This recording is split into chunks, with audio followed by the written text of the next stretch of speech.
Bonjour, je suis Julien, votre professeur de français pour le niveau DALF C2. Dans cette vidéo, je vais vous parler des différents procédés de mise en relief ou différents procédés de phrases emphatiques.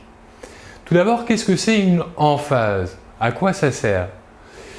L'emphase utilise divers procédés syntaxiques pour mettre en relief un aspect de l'idée, de la question, de l'injonction ou encore de l'exclamation. Voyons donc ces différents procédés syntaxiques de mise en relief. Tout d'abord, il existe une tournure de présentation. Qu'est-ce que c'est la tournure de présentation? Par exemple, c'est qui, c'est que, ce qui, ce que, c'est, voici, voilà. Ce sont des tournures de présentation. Voyons des exemples pour que cela soit un petit peu plus clair. C'est évident, le tabagisme nuit gravement à la santé.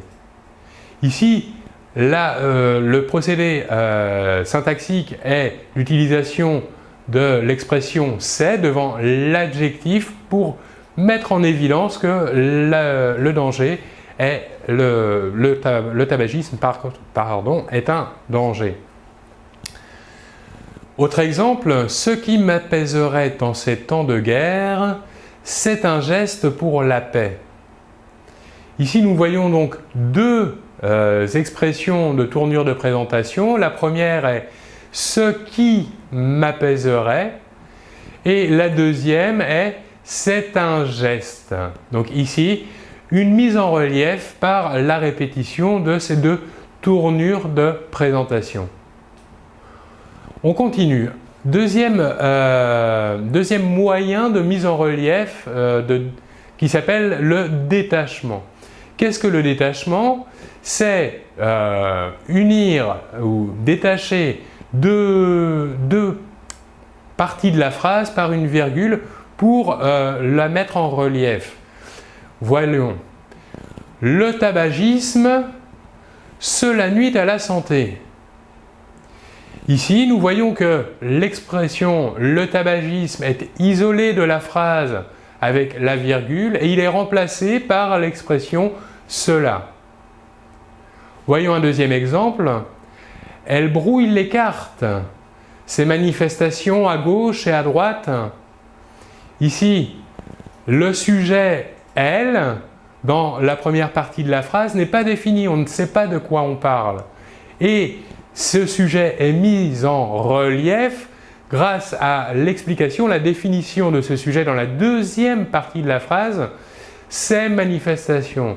Donc ici, la mise en relief de manifestation est bien emphatique grâce à la non-définition du pronom sujet « elle » dans la première partie de la phrase.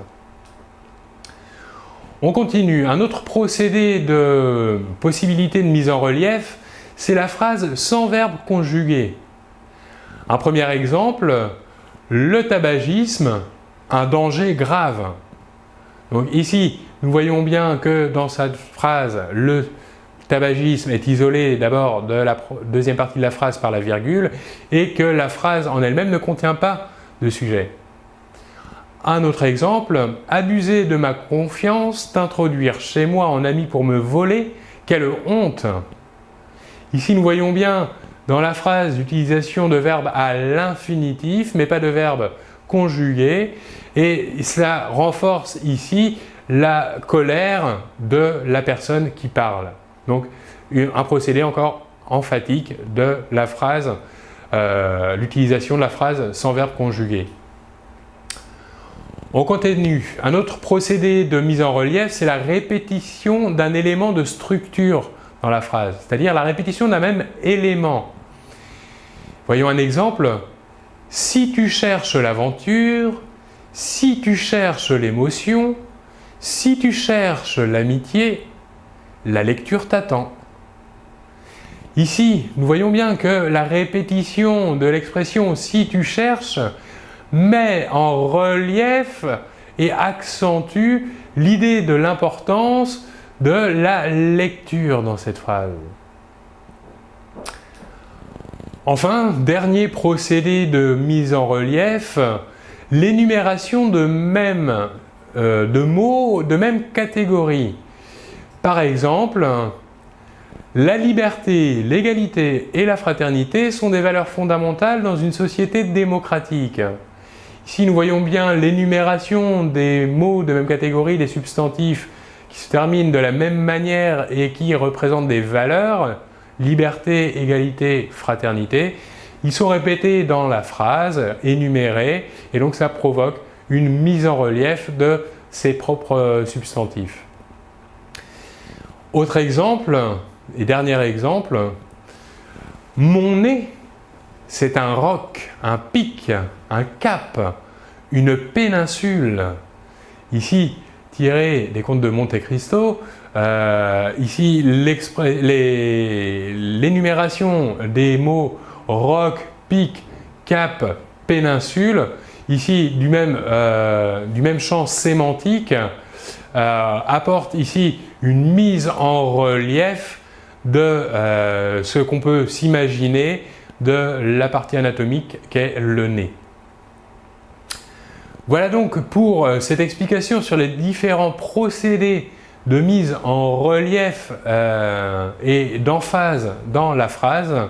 Je vous remercie beaucoup de votre attention et l'on se retrouve très bientôt.